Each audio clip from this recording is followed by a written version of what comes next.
So this proactive approach is treasure trove. How and when?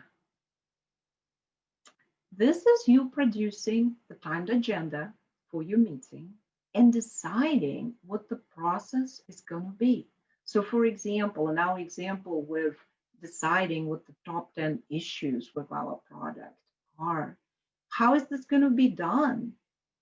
Are we going to have around the table discussion, around the virtual space discussion about what people think the top issues are and why? We will need to limit the time for that. We'll need to decide how many minutes every person will have. And then we'll probably need to come up with a voting process.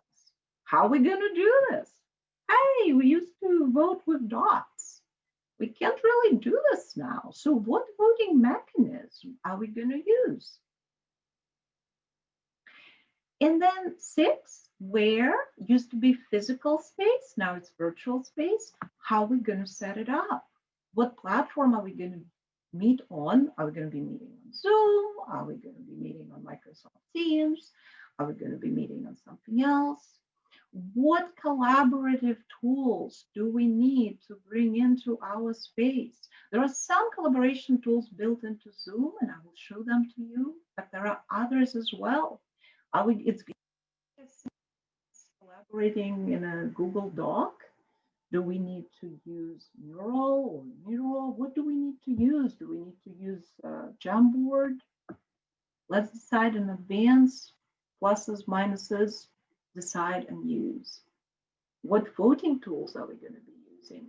Hey, we can be as simple as using built-in Zoom polls, or we can poll everywhere. We other tools. How do we want to do this? Perhaps we can use Whiteboard and annotate within Zoom itself to vote. All of those things need to be decided in advance. And as you're gaining more and more experience in the field, it will be easier to decide between multiple tools. So this is the basic process of facilitating a meeting. We already talked about the first circle, right? This is design and prepare. Then you need to open a meeting in a meaningful way.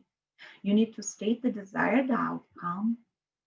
You need to be excited. Your energy needs to be contagious. If the facilitator is bored with what's going on, I guarantee you that the team is going to be bored and disengaged in multitasking like there is no tomorrow.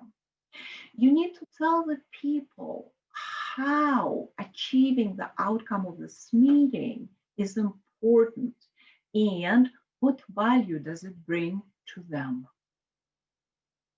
Very, very important to start on the right note. Then you do the actual facilitation. Then you need to close in a meaningful way as well. What have we accomplished? What are the next steps? And then when the meeting is over, the job is not done yet, right? You will need to share decisions made, action items, any deliverables that you guys produced, the well-discussed list of top 10 issues with your product or whatever it is that you are producing. And then you also need to look back at this whole affair and say, this is where I did well, this is where I did well, this is where I messed up in a major way, and this is how I'm going to preclude it from happening again. Your basic inspect and adapt, right? Here's an example of a very simple timed meeting agenda. You will notice that it has not only the time slots, but also the duration of each time slot. Now, you might say this is overkill, but it actually helps to balance out the content. As you're looking at the big picture of this meeting, you will say, aha, okay, so am I giving enough time to technical issues? Do we need to bump this time up? Are we spending too much on communication issues? And because you know your team or you know your group. Very, very important to honor your agenda, right? One thing that I'm witnessing very often, and I'm invited to observe and evaluate facilitation by others a lot. And what I see is that the agenda is there, it's beautiful, nobody's paying any attention to it, and the meeting falls apart. So that's a risk to be aware of and to mitigate.